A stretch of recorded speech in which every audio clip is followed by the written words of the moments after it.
Halo, assalamualaikum warahmatullahi wabarakatuh. Video ini adalah koneksi antar materi modul 2.1 pembelajaran berdiferensiasi. Saya Danius Narahman akan menemani ibu bapak, jadi selamat menyaksikan. Sebelumnya saya ingin menerangkan apa itu pembelajaran berdiferensiasi.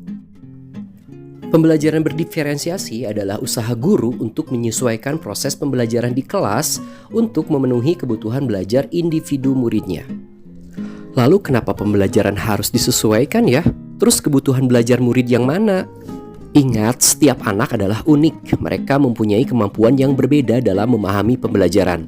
Mereka mempunyai minat yang berbeda-beda dalam belajar. Ada yang suka teknologi, ada yang suka olahraga, ada yang suka seni. Lalu gaya belajarnya pun berbeda-beda. Ada yang suka belajar sambil melihat gambar atau visual, ada yang suka belajar sambil bergerak atau melakukan sesuatu disebutnya kinestetik, dan ada juga anak yang suka belajar dengan mendengarkan pembelajaran dari gurunya atau audio. Jadi diperlukan sekali usaha guru untuk memenuhi kebutuhan belajar murid yang berbeda-beda agar mereka nyaman ketika belajar dan tujuan pembelajaran dapat terpenuhi. Lalu bagaimana ya caranya melakukan pembelajaran berdiferensiasi di dalam kelas? Apakah setiap anak harus diberikan pembelajaran yang berbeda? Melakukan pembelajaran berdiferensiasi bukanlah berarti guru harus mengajar setiap anak dengan cara yang berbeda. Bukan pula guru harus memperbanyak soal untuk murid yang lebih cepat bekerja dibandingkan yang lain. Pembelajaran berdiferensiasi juga bukan berarti guru harus mengelompokkan yang pintar dengan yang pintar dan yang kurang dengan yang kurang. Selanjutnya, mari kita simak cara melakukan pembelajaran berdiferensiasi di dalam kelas yang benar.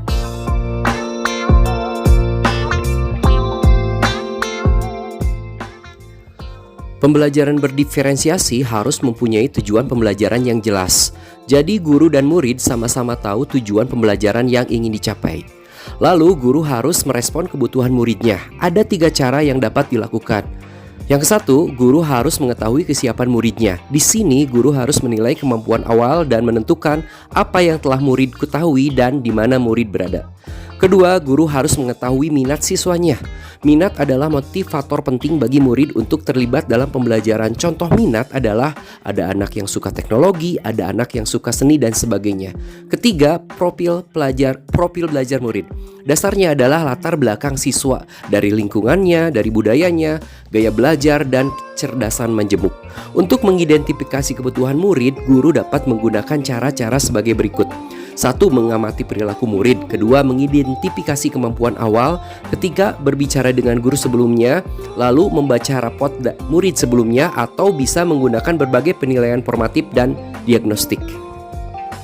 Selanjutnya, dalam pembelajaran berdiferensiasi, guru harus menciptakan lingkungan belajar yang mengundang murid untuk belajar. Artinya, murid sadar bahwa akan selalu ada dukungan untuk mereka di sepanjang proses belajar mereka.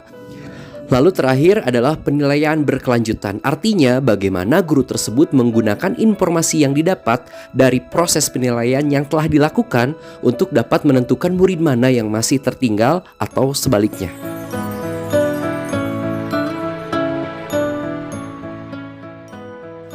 Lalu strategi apakah yang harus dilakukan untuk menciptakan pembelajaran berdiferensiasi? Ada 3 cara yang dapat dilakukan.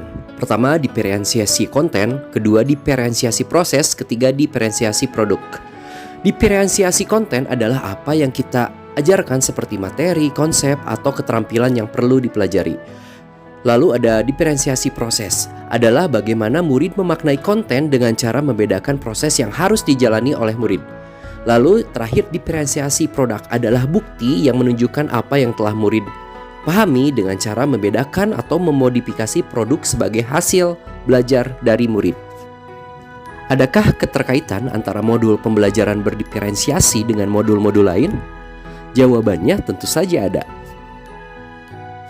Pembelajaran berdiferensiasi berkaitan dengan nilai dan peran guru penggerak pada modul 1.2, yaitu dalam pembelajaran berdiferensiasi guru harus berpihak kepada murid, reflektif, mandiri, kolaboratif, dan inovatif.